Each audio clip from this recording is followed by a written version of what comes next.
Mkamfana, sondelanga nenobo, nawe mthandi webhodi, sondela eduze siphekani-ke namhlanje. We are making the chakalaka the South African way. What are your ingredients? You will need any spices of your choice. You will need raja, you will need Knorrox cubes, you'll need aromat, you will need 1 baked beans or any brand of your choice. You will need cutlery stripped carrots, onions, green peppers, the wax. You start by frying your onions to perfection.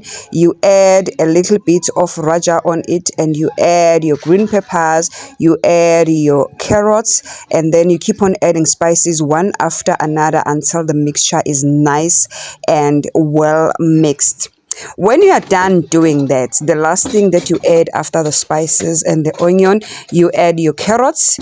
You make sure that you don't overcook them. You want them to be nice and crunchy. You must keep all the nutrients and the taste in your dish. And then when that all is done, you can add your beans or any brand of your choice in that pot. Now, the step that is very optional is that it's either you can simmer the water, the juice in umsopo that comes with the tin. It's up to you. If you like, you can simmer and take that out. At this point, I did not take it out because I'm making a small portion. But if I am cooking this in bulk, it's always advisable to simmer the water and to strain it, because you don't want your chakalaka to be too watery. So look at it.